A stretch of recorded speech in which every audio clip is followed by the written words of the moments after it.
Hi guys, in this video we're going to talk about how does a remodeler or a kitchen and bath company create an estimate. And I think I want to start by saying I apologize for our whole industry, maybe construction in general. We use the term estimate, proposal, quote interchangeably, and we shouldn't do that, to be quite honest. Those are sort of all different things. They mean all different things to different companies. And I would urge you as somebody who's looking to do a remodeling project to make sure you get a definition of what quote or proposal or estimate means. And I don't like this, but this is a reality in our industry. There are some companies who would say, oh, we'll give you a free estimate. Well, that estimate is someone came, they looked, they don't measure, they don't do all the things needed to provide an actual quote. Or a deliverable quote, a quote with the price that is like when I sign this is going to be on my contract and you're going to do all of these things. So this estimate it's almost useless. And again, I'm using the term estimate. Sometimes they might say quote, sometimes they might say proposal. And you need to get clarification on what they're providing when they give you a number that's on that estimate or proposal or quote or whatever term they use, whatever term is used. I think another very key point when we think about how is an estimate determined, if you call a kitchen and bath, and I can speak for this industry pretty specifically, when you call a kitchen and bath and you say, hey, I want to remodel my kitchen, and they go, hey, sounds good, we're going to come out and we're going to take a look. If they just send a designer, and I want to be careful when I say this, but if they just send a designer, and you'll know a designer from somebody who does construction, generally speaking. They send a designer out and the designer measures, looks, and then somehow a week or two later, you're somehow getting a quote for labor. And you know that designer really wasn't somebody who understood the labor side of the business. You don't have an actual quote or estimate or proposal. Those are not good numbers. To give a proper quote on the labor or the proper estimate on the labor, you need somebody who has swung a hammer, knows the ins and outs, understands the scope of work that needs to be done, understands all of the nuance that needs to be completed. And if you only saw that designer, and the designer took a bunch of pictures and says, oh, no, we gave it to our install manager and they quoted the labor off of that, I'm going to tell you, you do not have a very accurate labor quote. And I personally would urge you to not be comfortable with that and to not move forward with that. And there are kitchen and baths who will never send the person who's going to do the labor or quotes the labor into a project until the customer has actually given them a deposit. And to me, that's a backwards, probably unethical way to do it. I don't want to call it people unethical. Maybe they're great at it, but I think it's a little bit misleading. And you as a consumer and you as the customer and you as the person who's going to experience this remodel, do not give anybody any money until you know somebody who knows what they're doing on the construction side or the remodeling side or the hammer swinging side is step foot in the building and step foot in your home, taking the measurements, really thought about what it's going to take to do the project and giving a quote. Okay, that's my best piece of advice when you think about looking at your proposal. So what are the things that you're going to see on a proposal? And this is pretty universal. Certainly everybody can make their own proposal. We do have certain rules based on the state of what needs to be shown, what needs to be discussed, not necessarily discussed, but what needs to be shown on the proposal. But first and foremost, it's materials. So you should see, if you're doing a kitchen remodel, faucet, tile backsplash, grout, cabinet hardware, the cabinetry itself, the crown molding, the shoe molding, I mean, all of these materials that are going to be part of your kitchen, you sort of want to see that on a list. And sometimes it doesn't show up on the proposal. Sometimes it can be seen on a cabinet list, and then there's different places you can see it. But there's so many materials. Sometimes it doesn't always make it to the proposal. And that's okay. You can ask to see other lists or say, hey, what about all of these things? And a lot of times kitchen and baths, after there's been a proposal on the table or the homeowner decides they're going to move forward with the kitchen and bath, they're willing to share a cabinet list and give you a lot of the detail of, well, here's all the materials that are going to be used on this project. You're almost always going to see allowances. I've done other videos on allowances, but allowances are, hey, today we need to give a proposal that says the full project's going to be about $45,000.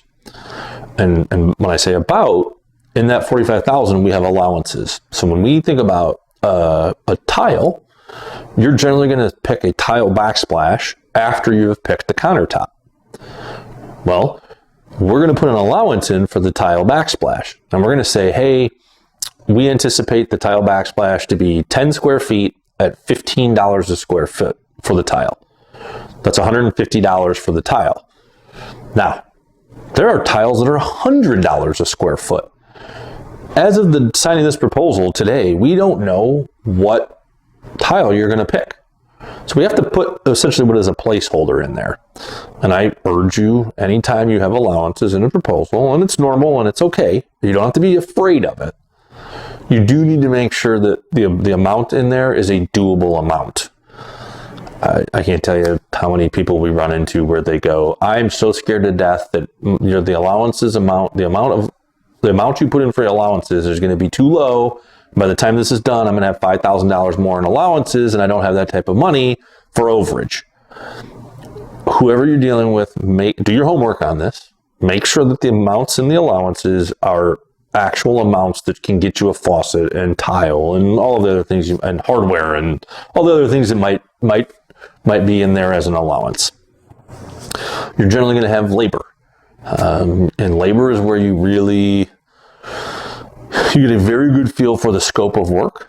On the labor, you should be looking for all of the nuance related to things that are getting removed, things that are getting added, how many can lights. I mean, the scope of work sometimes on our projects and the labor portion is 3-4 pages long, to be quite honest. Not all kitchen remodels are that long, but they certainly can be, especially when you start to get into demo. Something else that you want to see in that labor portion, a lot of times is things that are not getting done, right? And you want to make sure you're on the same page with your remodeling company and, hey, you are doing this, and oh, by the way, you are not doing that. And that's something that shows up in the labor, sometimes in disclaimers, things like that.